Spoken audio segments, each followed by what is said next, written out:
right, welcome into Surviving Paradise, the podcast that takes a sometimes serious, oftentimes humorous look at the claim by Jehovah's Witnesses that they are living in a modern-day spiritual paradise. I am your host, Stacy Bauman, former elder, ministerial servant, most importantly, and the only badge I wear, a kid raised as one of Jehovah's Witnesses throughout the 70s and the 80s. As I do, just a little warning, depending on the subject and the week, and let's just be honest, the mood, we try to heal here. There's sarcasm, humor, and more.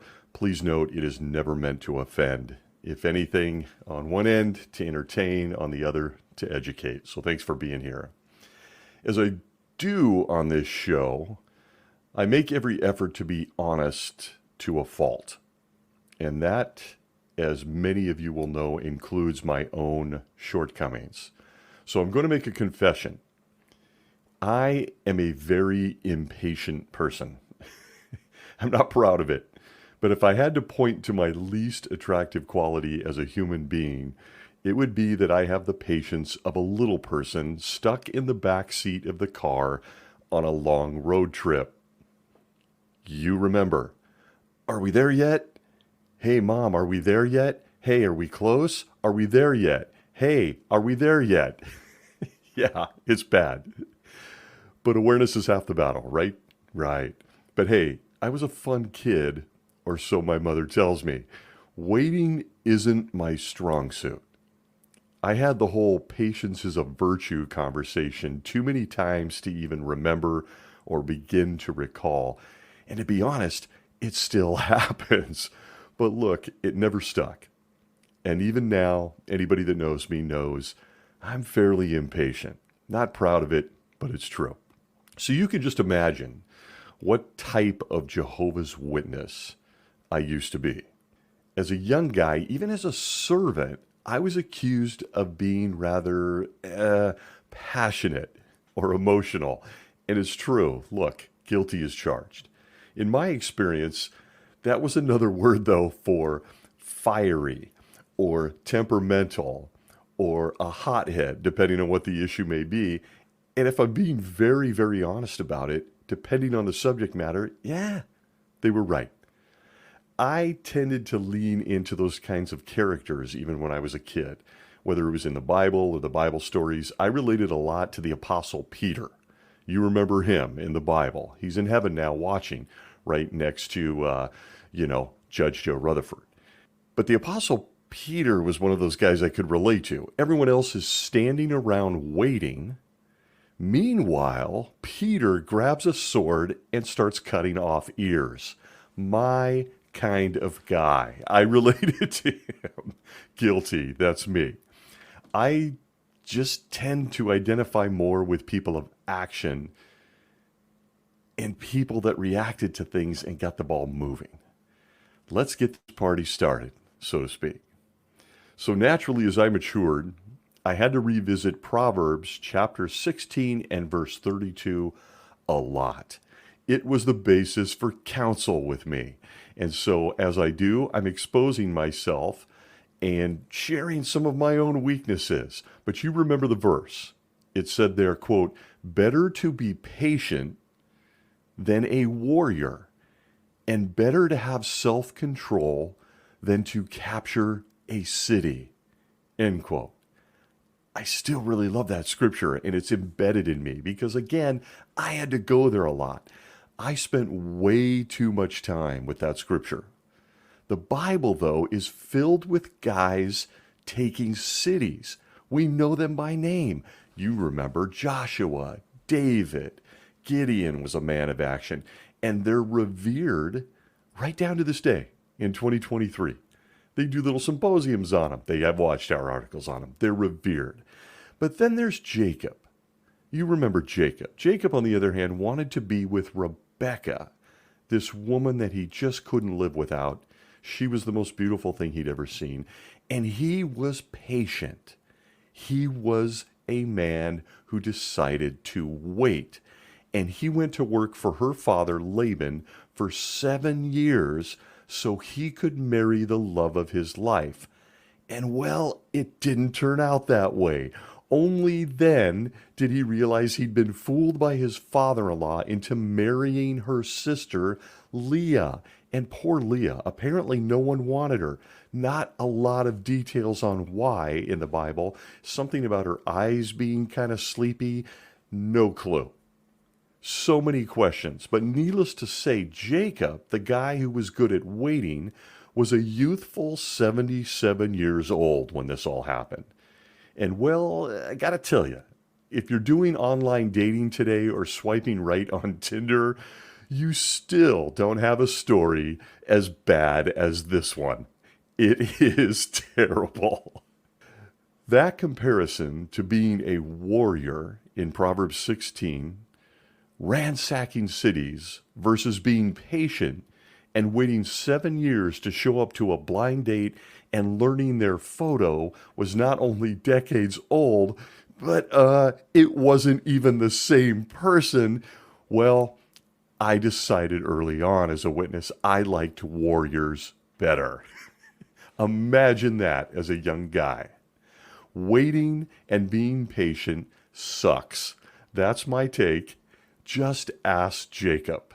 If only he was around to interview. Waiting has its consequences. But let me tell you, as my hair started to turn a little more silver and I had to deal with guys like fellow elders, circuit overseers, got some great stories there, and just general things I didn't agree with, I then had matured to the point where I would revisit Galatians 5:22 and 23, which tells me this, quote, "You'll recognize this as a kid. Most of us had it memorized or pounded into our heads. Quote, on the other hand, the fruit of the Spirit is love, joy, peace, patience, kindness, goodness, faith, mildness, self-control. Against such things there is no law." End quote. But of course, the one that leapt off the page for me was patience, because I didn't have any. And as it turns out, as I was older and trying to refine my own personality, my own spiritual person, it turned out there's a law against dragging another elder into the Kingdom Hall parking lot and throwing him up on the hoods of cars. So there's that. So Galatians 5:22 and 23 about patience, that had application with this podcast host. I needed to learn to wait as a Jehovah's Witness. And there you have it. My relationship with all things waiting, or otherwise known as patience. But back to God's people. Jehovah's Witnesses spend a lot of time waiting. They listen to endless messages about being patient, about waiting on Jehovah. I don't think that I'm sharing any earth-shattering facts when I say that witnesses spend a lot of time in a holding pattern. As one current example, and you want to see this in real time, of how conditioned a Jehovah's Witness is to wait and be patient, a lot like Jacob waiting for Rebecca, venture down to your local park, a farmer's market or a downtown Disney, as they're now popping up there, where you can see in real time Jehovah's Witnesses standing next to a book cart waiting. They're waiting. And they're usually waiting all day long. They've planned their day around standing next to their literature and just waiting for someone to approach them. That's how it works when the boat's sinking, otherwise known as the planet. You don't grab people and throw them in the boat. You wait until they swim up to the life raft you're sitting in. Then you have a conversation with them. It's all very urgent. And then you ask them if they'd like to get in the boat. Meanwhile, they're drowning. Welcome to Jehovah's Witnesses in 2023, where they spend a great deal of their time waiting.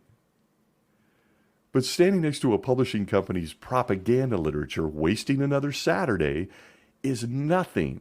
It's nothing when compared to all the encouragement to wait that a Jehovah's Witness has been exposed to in every other area of their life.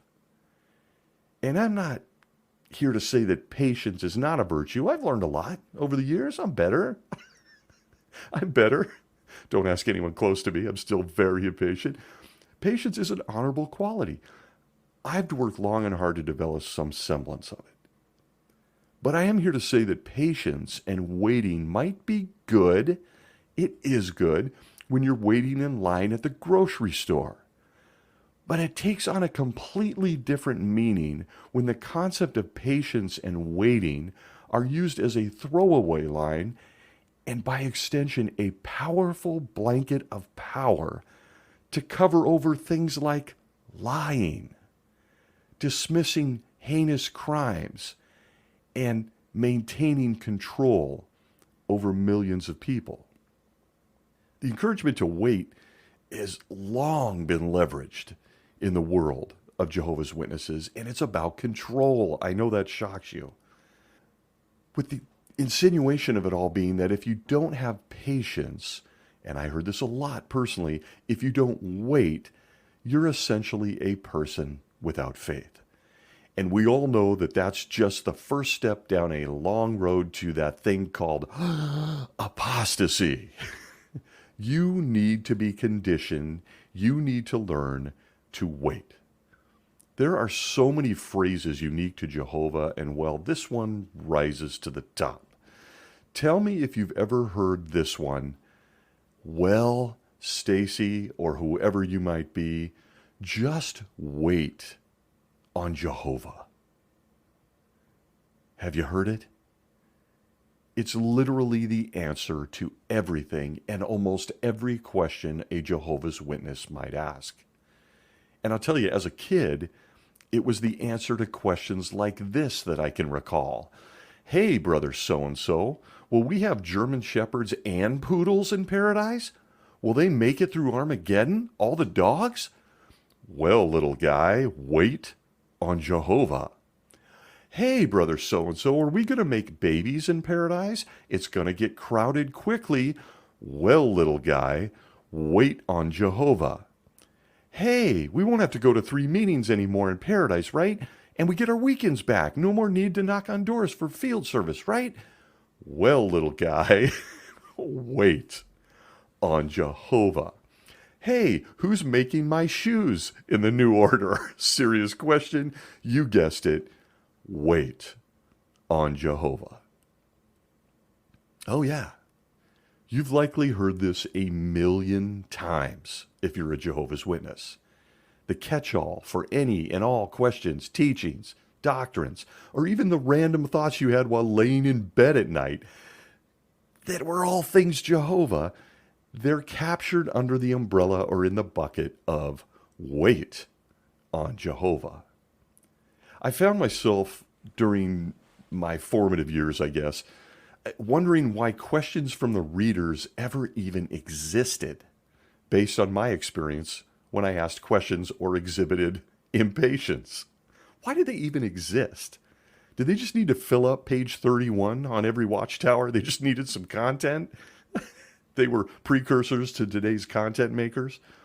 They could just literally have printed the question and in bold, much larger font, just printed, just wait on Jehovah. It's such a fascinating thing to look back on for me, especially as someone who's notably impatient and leaned in to question from the readers more times than I want to admit. But whether it's curiosity or life-saving information, as a Jehovah's Witness, you are reminded to wait on Jehovah when it comes to almost everything. As we sat there in the Kingdom Hall trying to keep all the questions in our head at bay, as it were, the governing body is sure to remind us that waiting is the next best thing to a resurrection. It might even be better. Procrastination is king among the witnesses. They're constantly pushing everything off, including important, enjoyable things in life, and it's ingrained in them from the guys at the top. But it even goes beyond them, or so we are supposed to believe. They want us all to believe that waiting and the need for monumental patience and a lack of curiosity, don't ask questions, you know what the answer is, that all came from Jehovah himself. Did you know this? Did you know this? Would you like some shocking, and I do mean this is shocking proof of what I have just shared? Just wait in the next few seconds. Here's a teaser until you see the lengths the governing body will go to in getting everyone to play the waiting game. See if you notice anything here. It comes to us straight from the New World Translation of the Holy Scriptures, Jehovah's book that they publish for the planet Earth and all of mankind. See if you catch how this begins in the life of a Jehovah's Witness from the instruction manual itself. At Lamentations chapter 3, verses 21 and 26, straight from the New World Translation, I desperately need to overemphasize that, we get this. Quote, I recall this in my heart. That is why I will show a waiting attitude. Good it is that one should wait, even silently, for the salvation of Jehovah. They, by the way, end quote, they really love that silently part. Questions are not welcomed among Jehovah's Witnesses. Despite anything you may, they're not welcome. Thinking people, critical thought, not welcome. Curiosity, not welcomed. Wait on Jehovah. But it said there, I'll show a waiting attitude. And it continues in Micah chapter 7, verse 7, in the New World Translation, where it tells us, quote, but as for me, I will keep on the lookout for Jehovah. I will show a waiting attitude for the God of my salvation. My God will hear me. End quote. I can't begin to tell you how much I love this overt example of the governing body deceiving people and planting their own agenda, their own message in a little book known as the Bible. Did you catch it? There is absolutely nothing that will stop these 9 guys currently, as the time of this recording, in upstate New York from controlling their people. And it's mind control. So again, did you catch it? Let me reread it. Micah 7:7 as an example, just in case I did a poor job of emphasizing it. It says, quote, but as for me, I will keep on the lookout for Jehovah. I will show a waiting attitude for the God of my salvation. My God will hear me. End quote. I'm sure you caught it. I'm being dramatic. In the interest of time, I'll just point it out. The New World Translation preaches and teaches to millions of Jehovah's Witnesses that having a waiting attitude, and I checked 34 other translations of this verse, and well, wouldn't you know it? Not one other translation on the planet makes any mention of someone's attitude in either of those verses. As an example, we will take the same verse from the King James Bible, universally recognized as a decent translation, where Micah 7:7 tells us simply, quote, therefore I will look unto the Lord, I will wait for the God of my salvation, my God will hear me, end quote. I didn't see the mention of attitude anywhere in that verse, and it wasn't in 33 other translations either. In an effort to control millions of people, the Fine Nine in New York have altered the very Bible to include language that being patient or waiting is a function of your attitude. It's so subtle, planted in the Bible itself, the instruction manual, by them, all the while knowing a Jehovah's Witness will accept that verse, and there it is. You must be waiting, and if you're not, guess what? You have an attitude problem. It was in the verse from Lamentations as well. And it's all subtle propaganda and coupled with billions and billions of pages of literature, talks, meetings, and congregation culture itself. You've got millions of people in a permanent holding pattern, waiting with bated breath for the next thing to come out of New York that will end this whole waiting game. that the planet is in. It's unbelievable. And they've altered the Bible to create us all little waiting soldiers out here in the world waiting on them. In fact, the verse I quote from Lamentation, many old-time witnesses, maybe newer witnesses will remember, even has its own song in the current songbook. It's song number 140. Sing along. And like the subtle changes to the Bible, they slipped in the important message and got people to sing along with them. It goes something like this, quote, Jehovah God, you are our share. Oh, may we ever show a teachable, meek attitude while learning you to know. End quote. Waiting isn't about patience, as I was constantly being scolded for and reminded that I still need to work on. No, it's about being teachable. It's about being meek. It's about your attitude. It's just an incredible example from the pages of the New World Translation that shows what the Fine Nine, the God Squad, the guys in control of millions of people are doing to the minds of said people. All of this plays a role in the comparison I mentioned last week with Jehovah's Witnesses to being sheep. Because right there under their noses, they've altered the Bible to create a sense of shame, to suddenly question your attitude if you've grown tired of waiting on Jehovah, or you've grown tired to get the answer to such hard-hitting questions like, hey, brother so-and-so, how are carnivorous animals suddenly not going to be predators in the new system? You know the answer. Well, little guy, wait on Jehovah. And if you don't want to wait on him, or you want to ask a second question, you're suddenly straying into an attitude problem. And I got to tell you, it's just a subtle, not so subtle example of how you get millions of people to sit there waiting, doing the mundane, pushing out their lives, not participating in things that normal people would, like having babies, like buying homes. All of those things go by the wayside when you can teach them they've just got to wait. And as I mentioned, it's all downhill from there. It just gets more serious. I've just shown you that they planted the seed in their version of the Bible, and it's found a place to grow among 8 million plus estimated Jehovah's Witnesses. What do I mean by that?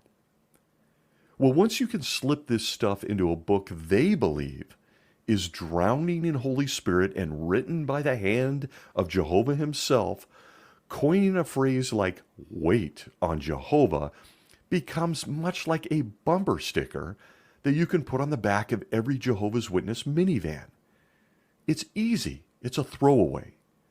Everything that is unexplainable. You know, examples including things like new light that reverts back to things from the past, making it old light turning into new light that was once old light. Or maybe overlapping generations. Those types of things are easily brushed aside with the old, wait on Jehovah answer. And if you as a person bristle or have additional questions, well, yeah, you have an attitude problem. And with this in place, they're now free to teach millions of people some of the most insulting, ridiculous, embarrassingly stupid, and deadly teachings you'll ever be exposed to. And in the meantime, on the back end, require their strict obedience to anything that they say, consume and obey. You've heard it on this show before. Even if that same thing changes down the road, you were just waiting on Jehovah.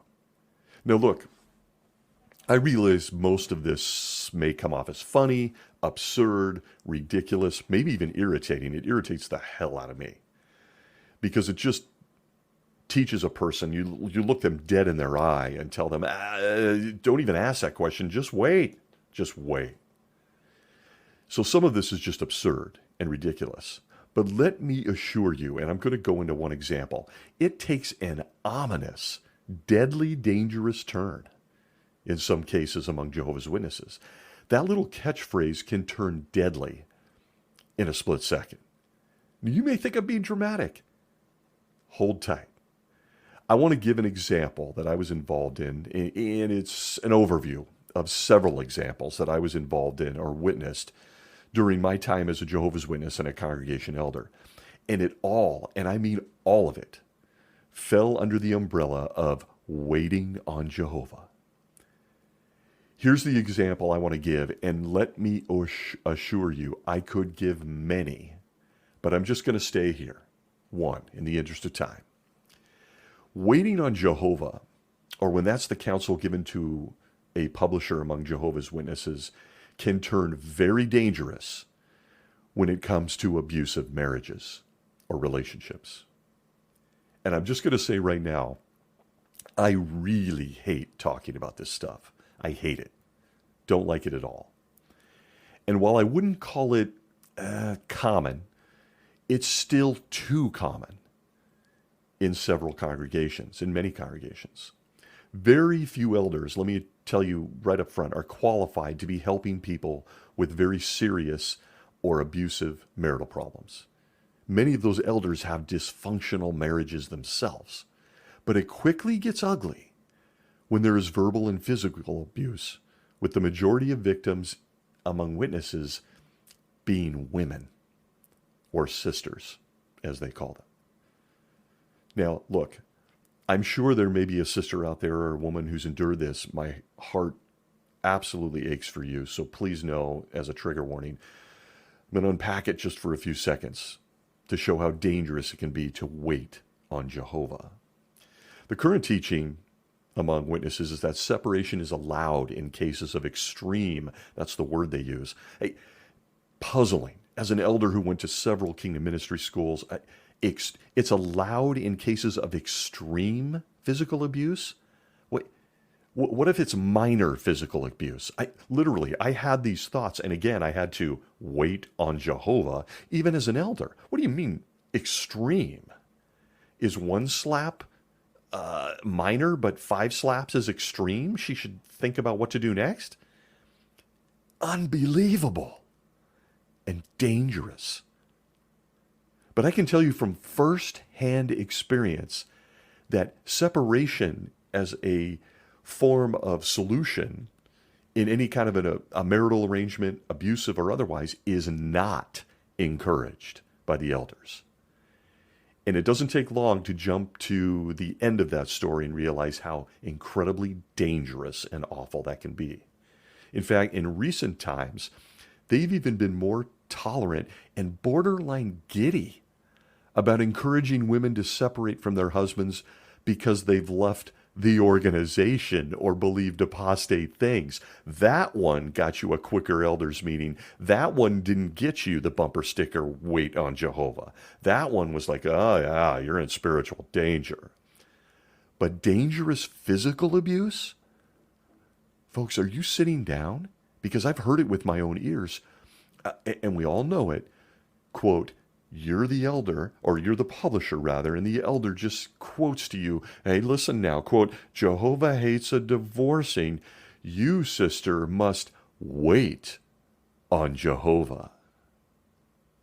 Despite what you may hear after a meeting or in the soon-to-be mothballed field service car group, there's an underlying belief among Jehovah's Witnesses that separation is a bad thing, that at best it's a personal decision and a guarantee that you will be the subject of gossip moving forward. But it is certainly not encouraged or even advised at times when a sister, and believe me, it happens to brothers too, but it's mostly the sisters, are being physically abused. They roll it out.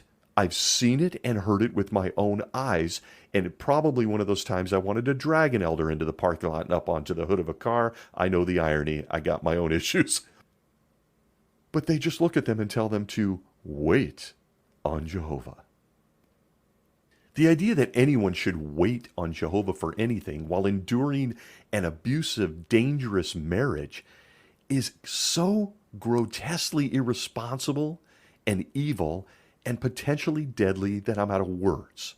But if you don't believe that there's an underlying belief that a Jehovah's Witness spouse should just wait out a physical abuser, I present to you one of many references you too can explore today in the Watchtower Library currently featured on Jesus' website.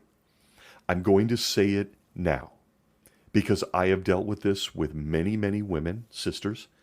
Heartbreaking, keeping the emotions at bay. I'm getting better. But I can't begin to tell you how awful this is, and you're about to hear it right from the website. Please, trigger warning. This is counsel that we are supposed to believe falls under the umbrella of waiting on Jehovah. From the Watchtower of 1975, May 1st, pages 286 to 288, under one of my favorites, Questions from the Readers. Just wait on Jehovah, don't ask questions. I know, I'm getting old. Questions from the Readers, May 1st, 75. This was the question on page 31. Quote, "My husband sometimes beats me. Should I get a legal separation or divorce because of it?" End quote. Did I emphasize the question enough? My husband beats me. Got it. Here is the counsel, and oh boy, does it fall under the umbrella that is the theme of this episode. Quote, "For either husband or wife to abuse the other mate is obviously wrong. God's word condemns it. But the Bible also urges mates to remain together. The matter is a complex one, however, for both the husband and the wife could be in the wrong and contributing to the problem." Let me reread that. Quote, "The matter is a complex one, however, for both the husband and the wife could be in the wrong and contributing to the problem." It continues, quote, "By reasoning with him on God's law, they might aid him to appreciate the need to change his ways. You can seek the help of the elders. Are you, the wife, responsible? Do you nag or provoke him? A leaking roof and a contentious wife are comparable. But what if, despite such aid, your husband is still violent? Does the Bible say that a wife must remain with her husband despite beatings and danger to her health and life? We read, "A woman who has an unbelieving husband, and yet he is agreeable to dwelling with her, let her not leave her husband." 1 Corinthians 7:13. If you remain with him, might you in time be able to help him to become a Christian? End quote. Go see this with your own eyes. The question, as a reminder before I continue, was, "My husband sometimes beats me. Should I get a legal separation or divorce because of it?" And now, for the inevitable mystery person experience that finds its way into every juvenile article of the Watchtower magazine. And if this doesn't make you sick, I don't even know what to say. Well, I just say, hey, wait on Jehovah, right? But note, Jehovah's Witness women live this, what I'm about to read. They take the subtle, unspoken message to keep waiting while they expose themselves and their children to danger because the invisible sky guy is watching on. And if you didn't catch it in the first paragraph, they actually insinuate she might be to blame for getting beat. Unbelievable. Back to the article, quote, "Some of these aspects were involved in the case of a woman in Wisconsin. Nameless, don't know if this is real. If it isn't, it's even more bizarre and awful.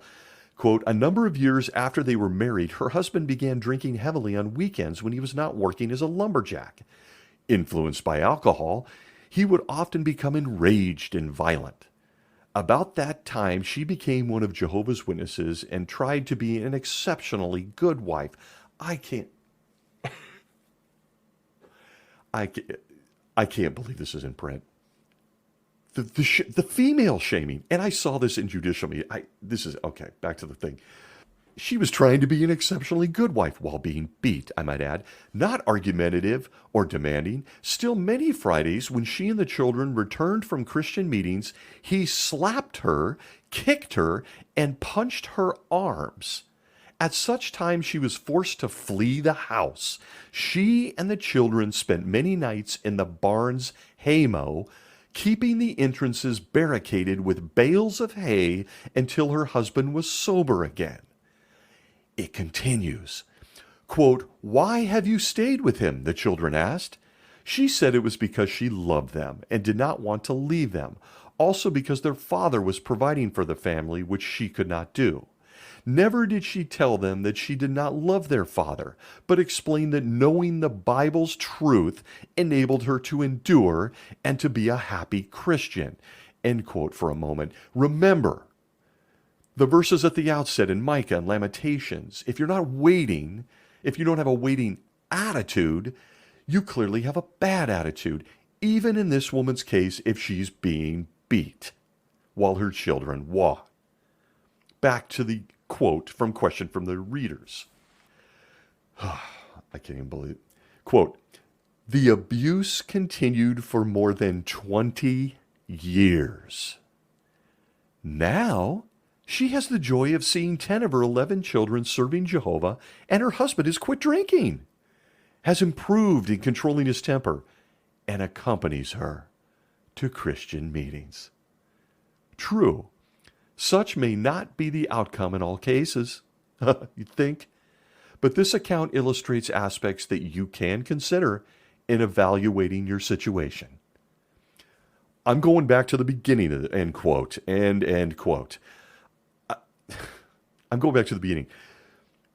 She starts the question in this article, May 75, go look at it. My husband is beating me. This is the counsel. This is the counsel. Wait on Jehovah. Keep putting bales of hay in front of the barn while your children wail and you're terrified for your life. Sharing this one horrific example currently found on the website known as Spiritual Food in a Spiritual Paradise, I want to say emphatically to anyone listening, do not ever, under any circumstances, expose yourself and your children to any form of abuse. I am not the Sky Daddy, nor am I a member of the governing body, but I can assure you this is deadly, dangerous, and absolutely brutal counsel from guys that we want to believe huddle with Jesus Christ to get the answers. I can assure you that thinking that an invisible sky god that has been in hiding since the beginning of time is going to give you an extra fruit basket and an extra day of everlasting life, all because you waited on him to solve deadly, dangerous physical abuse, is not the decision to make. And when it comes to waiting on Jehovah, just imagine writing into God's organization, the God of love, and starting out by saying, my husband beats me. And then they roll out this answer, not only to this poor woman, but to all women reading the Watchtower magazine. Hundreds of thousands at that time. And how this ever got into print. Well, we can thank Jesus for that, right?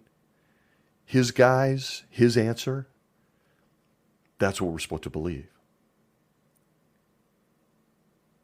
And I'll say it again.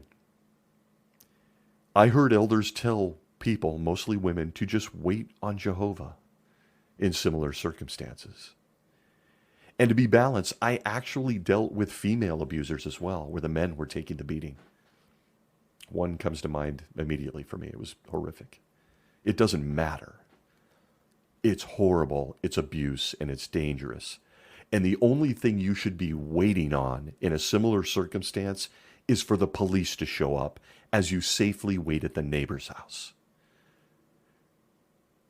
This is unbelievable counsel. And yes, it's an extreme example. I want to underline that, an extreme example when it comes to the subject of waiting on Jehovah. The idea that someone should wait on Jehovah is also found in things such as denying life-saving medical treatment, right? I need blood. It can't be a fraction. Nope. You're going to have to wait on Jehovah. See you soon. It's rolled out on a regular basis to victims of child abuse inside Jehovah's Witnesses, because without a second witness, a precious child or even one who's grown to be an adult victim has only one choice when seeking justice or solace or protection according to God's good guys. And that counsel is this: wait on Jehovah. But instead of going too much deeper into the many ridiculous and often dangerous, deadly things that a Jehovah's Witness is encouraged to wait for Jehovah to solve, I want to share with you the absurd. And if that last one wasn't absurd enough, I couldn't believe my eyes reading that. And I right now predict if this gets out there and they realize it's up there, that's coming down. Unbelievable. But I want to shine a light on more of the absurd. And I can't even begin to emphasize how truly an absurd and insulting this all is. I give to you the Watchtower article. Here we're right up to modern times now. August 2017 study edition, pages 3 through 7, under the aptly titled series, Are You Willing to Wait Patiently? Buckle up. We're going to try to move into some laughs because the last example is so unbelievable. It gives us this in the August 2017 quote, according to the Bible, patience is a product of Holy Spirit. Without God's help, imperfect humans cannot be patient to the degree needed. Patience is a gift from God, and being patient is a key way to show our love for Him. End quote. Oh no. Oh, no. From the serious to the sublime and stupid. What did we just read? They can't be serious. They just can't be. Did someone proofread this? Excuse me. I can't even talk. First, I now know why I personally was so and am so impatient. I can only have patience if I have Holy Spirit, according to this article. As stated, you simply can't be patient enough because it's a product of Holy Spirit. You need that too. Children everywhere on a road trip with their parents asking, are we there yet? Are we there yet? Mom, are we there? Dad, are we here? Are we there yet? When are we going to be there? It's just proof that babies are indeed enemies of God, like our guy Stephen Lett says, because, well, folks, there it is in print. If you're impatient, it's because you don't have God's Holy Spirit. Patience is a product of Holy Spirit. Quote, August 2017. But second, I don't know if it's just me, someone better tell, I don't know, the neurosurgeons of the world. Or how about airline pilots? I mean, how are they doing their jobs? We just read that patience is a product of Holy Spirit. And well, my surgeon or the pilot on my last American Airlines flight, he isn't even a baptized Jehovah's Witness, so he clearly didn't have any Holy Spirit. Who knew? Who knew? You had to be a Jehovah's Witness to be gifted with patience, since it's a gift from God and only available through Holy Spirit. There it is in print.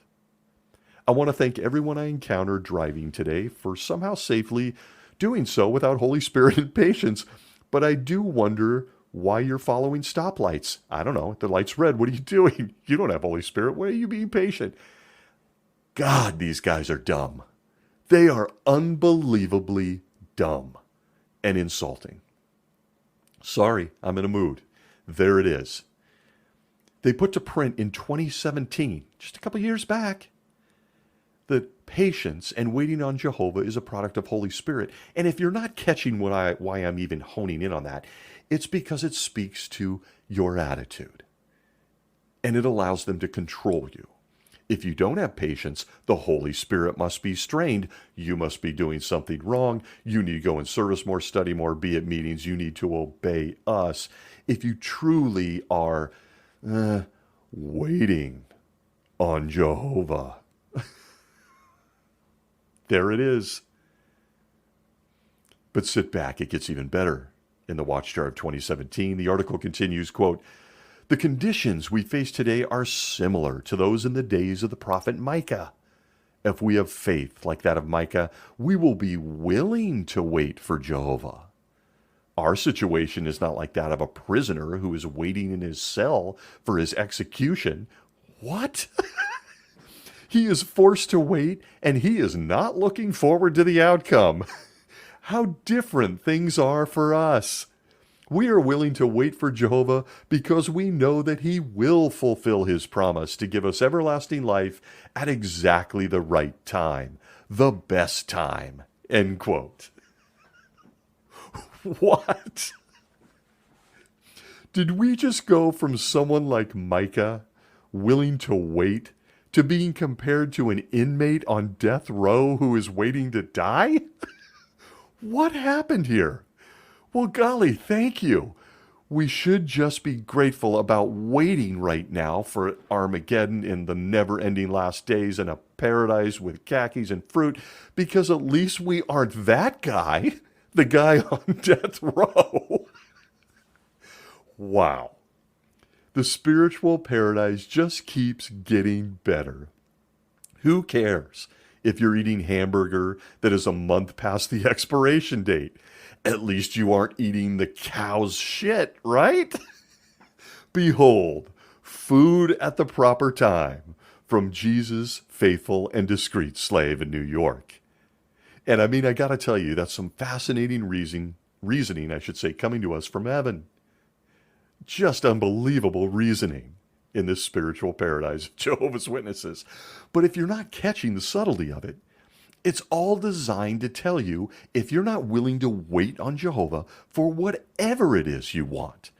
An answer to a question, a safe life without domestic abuse, or are we going to learn how to fly in paradise? Any crazy question, any crazy situation, if you're not waiting on Jehovah, then you're not a good person. You clearly don't have Holy Spirit. And look, at least you're not on death row. But ironically, you are if you're not obeying them. See Armageddon. But it continues in this article. Quote, "With regard to exercising patience, Jehovah does not expect us to do something that he is not willing to do himself. He has set the supreme example of being willing to wait. Jehovah has been waiting patiently for thousands of years so that the moral issues raised in the Garden of Eden could eventually be settled beyond a doubt. He is waiting patiently and keeping in expectation of the time when his name will be fully sanctified." End quote. This article is currently in my Jehovah's Witness Hall of Fame. A paragraph for the ages. I was long gone when this one came out, but boy, I wish I'd had a shot at conducting that Watchtower study. Just think, someone reads this, and I have to believe someone proofread this, and it still found its home in millions of Watchtower magazines. So for the record, you just said, quote, "Jehovah does not expect us to do something that he is not willing to do himself," end quote. Are you sure about that? Do you want to retract that? Are you sure? I'm giving you a chance to remove that. I'm giving you a chance to retract. Last I checked, Jehovah has never shit his pants as a baby and sat in it. Jehovah has never experienced the joy of, food poisoning or over drinking. I didn't see Jehovah out in the school hallway where I sat in grade school alone because my classmates were having birthday cake and cupcakes. I've never seen Jehovah shave his face. Jehovah's never had to tie a necktie. Jehovah's never been in love with someone who didn't love them back and know what that feels like. Jehovah's never paid taxes. I've never seen Jehovah waste Saturdays knocking on doors or standing next to a book cart. Imagine if he did. I've yet to see Jehovah giving his hard-earned money and time to, Jehovah, otherwise known as himself. And while I could go on like this for hours, I'll end it here. Jehovah has never had his good senses insulted by being asked to believe that guys like Tony Morris, Stephen Lett, Sam Hurd are somehow chosen and smarter than you and me. So as for Jehovah, waiting on Jehovah to solve something caused by 3 people he created, including a talking snake and 2 naked people, one of them's down a good rib, by the way, see past episodes, there just isn't enough time. They literally in a paragraph said Jehovah himself waits patiently. On who? Jehovah? He has full control to end this charade, to keep millions, if not billions of people from misery. What is Jehovah waiting on? What's he doing? Is he distracted? Is he binging Netflix episodes? What is he doing? What's he waiting on? But guess this, we aren't done yet. The mere concept that Jehovah never asks you and I to do something he wouldn't do himself, that is in print in the Watchtower of 2017. Who let this one slip by? Really? Really?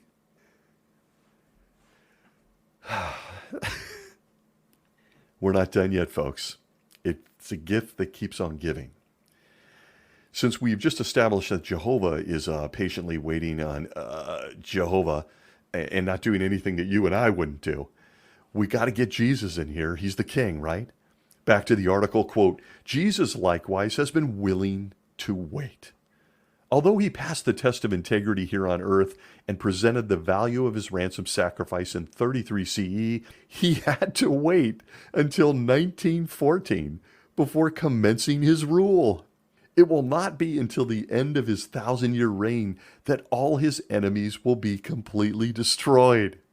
It will have been a long wait, but we can be sure that the wait will be worth it. End quote.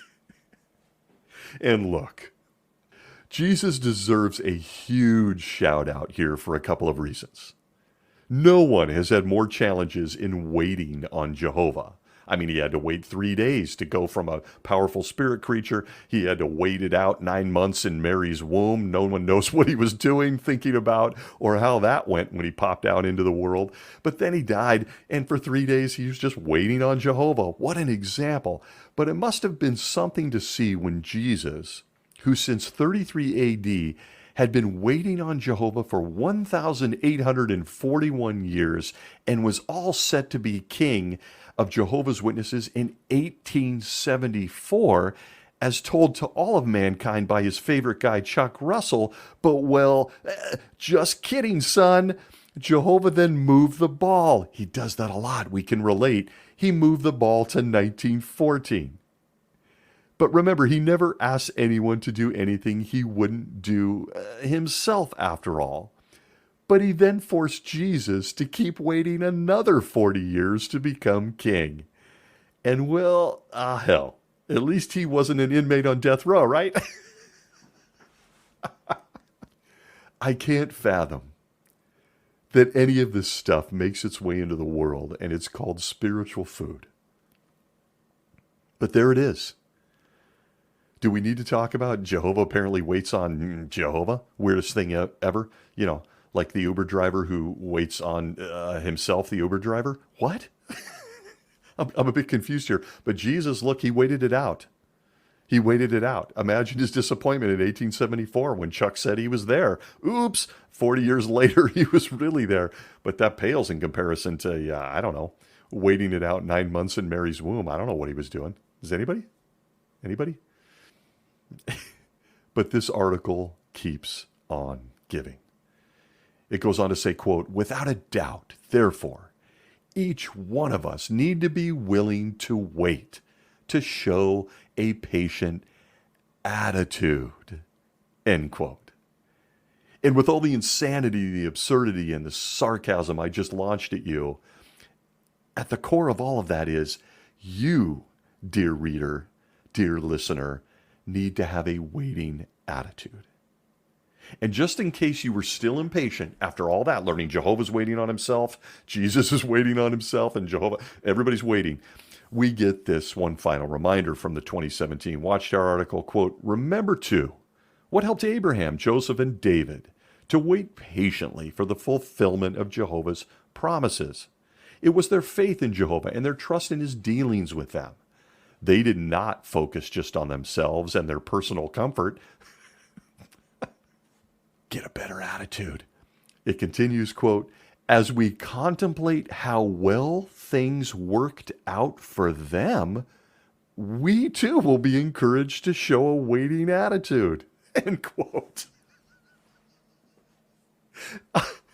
Yes, there it is. There's that waiting attitude phrase again. But get your attitude in check, people. We aren't there yet. And if you're looking for inspiration, look no further than Abraham, Joseph, and David, three guys that no one can truly prove ever existed in terms of their biblical character. But more importantly, we are told to contemplate how well things worked out for them. Wait, what? How exactly did it work out for them? How were they rewarded for waiting? Last I checked, at best, all three of them are, they're dead, and with no other choice but to, I don't know, wait on Jehovah and this whole story about what might be coming. Well, my lovely Jehovah's Witness friends, or ex-Jehovah's Witness friends, be like those guys. It's unreal. But aside from all the stupidity, and I apologize, I'm in a mood, the only real question when it comes to waiting on Jehovah, whether you want to know if animals will sleep in bed with you in paradise as a little person, or you want to understand what Jesus was doing waiting on Jehovah for 9 months in Mary's womb, whatever it might be, the only question is why? Why do we all need to be waiting on Jehovah? Well, I have to tell you, I've made several observations on this. In my opinion, they're doubling down on the whole concept of waiting on Jehovah. They're especially doing it now. I believe they're in full rebranding mode as a religion and as an organization. And especially so as my generation and my parents' generation we're getting older. And surprise, surprise, the never-ending last days just continue to march on. And paradise is nowhere in sight. The older generations of Jehovah's Witnesses have been waiting on Jehovah their entire lives. My mother often tells a story of how she believed I would never attend grade school. I'm the oldest of 3 of her children, and I graduated high school 38 years ago. As they lay the groundwork for the future, younger generations of Jehovah's Witnesses, how do they keep these older ones with their money and resources engaged and under the Watchtower umbrella, you ask? Well, I tell you to wait on Jehovah, but it just isn't that easy. Older Jehovah's Witnesses who have spent their entire lives in servitude to a publishing company, how do we keep them giving us what we need? After all, they know they're going to die soon, and they don't want to miss out on the resources that some of those older generations of Jehovah's Witnesses will leave behind. Well, they just double down on how important it is to wait on Jehovah. And that messaging, which an older generation of Jehovah's Witnesses knows well and has banked on and invested in, you pull it back out of the library, you pound it home, and you keep the older generation engaged as you rebrand to the younger generation. It's not difficult to see. Would you like proof? Did anyone besides me notice that the 2023 district convention theme was exercise patience? with all 3 days featuring parts on, you guessed it, waiting on Jehovah, including a drama showing an African family fleeing for their lives with the message that they must trust their lives to Jehovah by means of the local branch office of Jehovah's Witnesses. Go watch it. But the entire convention featured talks about patience and waiting in 2023. And I couldn't help, as I watched this particular drama in my generation, as I sat there watching it, my mind drifted to Malawi in the 1970s. And oddly enough, those that were waiting on Jehovah then, well, not many of those amazing people are available to interview. They're dead because they waited on Jehovah. But if that isn't enough, in continuing in this theme of how to wait and the rebrand and how they're trying to capture the old with the new in the generation, you'll be excited to know that the 2023-2024 Circuit Assembly program theme for Jehovah's Witnesses is, wait for it, see what I did there, quote, eagerly wait for Jehovah. Everything they do in the last few years is to enhance this attitude that you should wait.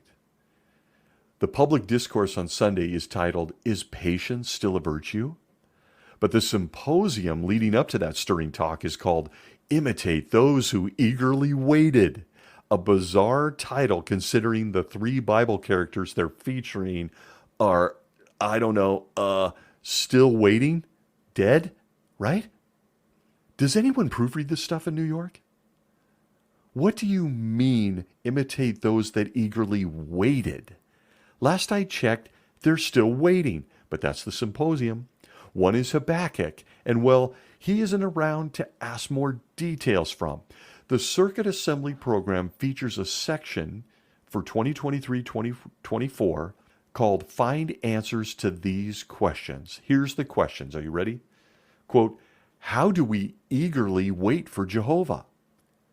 2, how can we eagerly wait for Jehovah during difficult times? 3, how can we use our time wisely as we wait for the day of Jehovah? Want to take a guess at what the answers are to all 3 questions?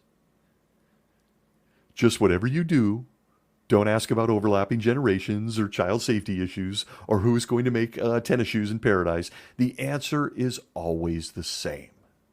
And it has been for well over a century. The answer is wait on Jehovah. But the irony in the Circuit Assembly program really hit me, especially surrounding the baptism talk, which in a twist of grotesque irony was titled, What Are You Waiting For?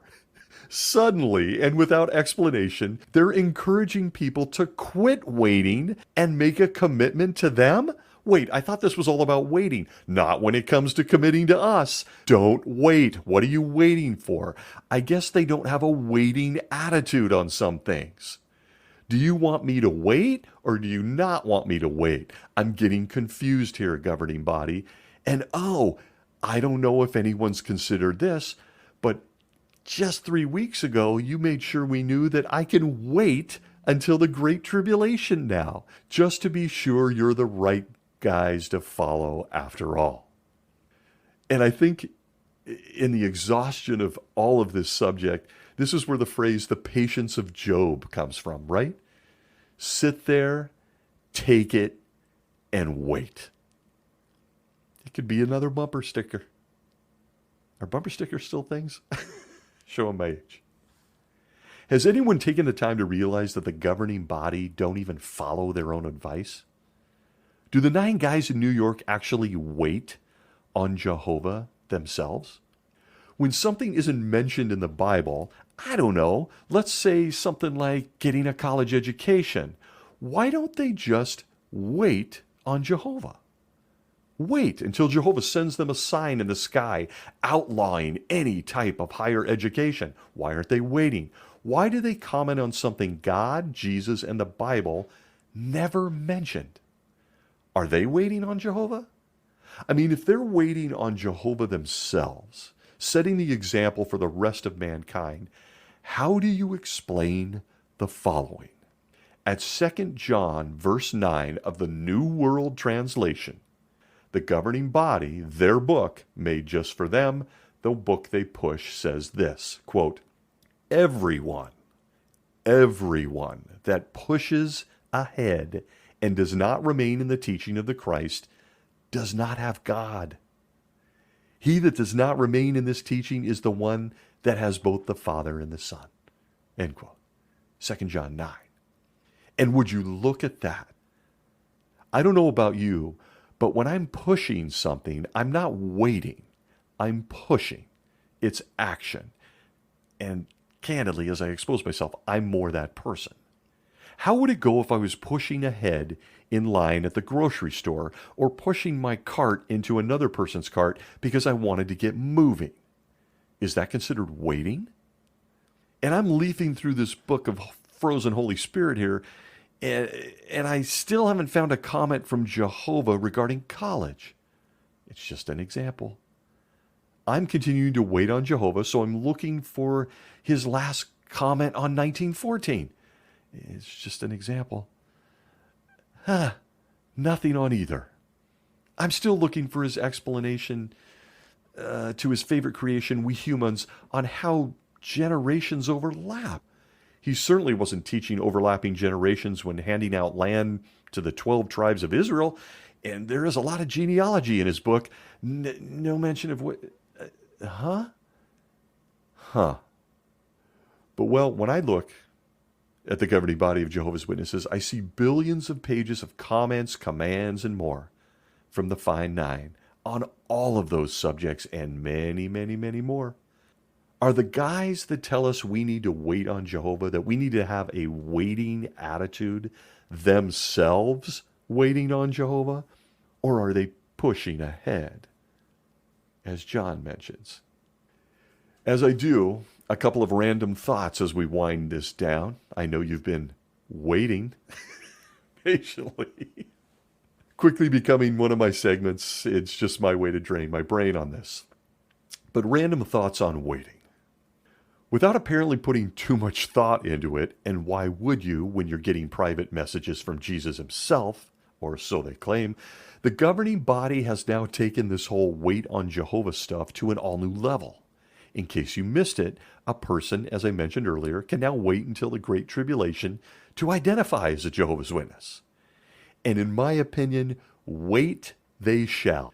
They can live a full, wonderful life with a beard, sex, and a college education and not worry about anything until there is visible proof that the governing body were Jesus' guys all along. Did they think this through? There is going to be some very strong waiting game for most of the Earth's population moving forward, and that includes those that are Jehovah's Witnesses or were raised Jehovah's Witnesses. It's a lot like when a person reading a book skips to the end of the book. An individual can now skip all the details in the book, or this life as a Jehovah's Witness as we know it, and they can simply wait for it. See what I did there? You can just wait on Jehovah. To prove a publishing company that started out believing in pyramids, miracle wheat, and moved into things like overlapping generations was indeed God's guys all along. Thanks for the counsel, governing body. I think I will indeed wait on Jehovah. I can't begin to tell you how much I'm just unnerved at this entire subject matter, and always was. I could go on with many more random thoughts, but I think I've thrown quite a few out. I do not miss the hurry up and wait game that I grew up in. Furthermore, when you think about it, there's that critical thinking stuff they don't want you doing, have a waiting attitude. Jehovah is said to have made man in his image. He knows us better than anyone. And well, he always knew that waiting and patience would be a challenge for us, that it would make us sick. What? Where'd you get that from? Nut job, Stacy? At Proverbs chapter 13 and verse 12, Jehovah himself had recorded where he admits, Quote, expectation postponed makes the heart sick. End quote. Are you heart sick? What are you personally waiting for? So many Jehovah's Witnesses in 2023 have the unbelievable, painful job of looking back and realized they've wasted their lives waiting. But if you're a Jehovah's Witness in 2023, you're 109 years into Jesus' reign. He's a patient guy. And you're likely obediently waiting on Jehovah. But time marches on. Gone are field service time. Gone are countless publications and many, many kingdom halls. Gone are the 45-minute public talk outlines. Gone is the book study. Gone several songbooks. Gone the numbers on who's partaking in the memorial, and gone for us old enough to remember our 8-day district conventions. Gone are the cheese Danish, the vanilla puddings, and that warm Shasta soda. If you know, you know. Gone is Brooklyn Bethel. And well, right about now, I lean into someone from the generation of 1914 myself to ask how they've been holding up while they wait. But would you look at that? They're all gone too. In the end, I haven't changed much. I'm still that kid in the back seat of the car on the road trip, but my hair's a lot more silver now. And look, I still only have one question. Hey, are we there yet? Are we there yet? Wherever you may be, don't wait. Be well.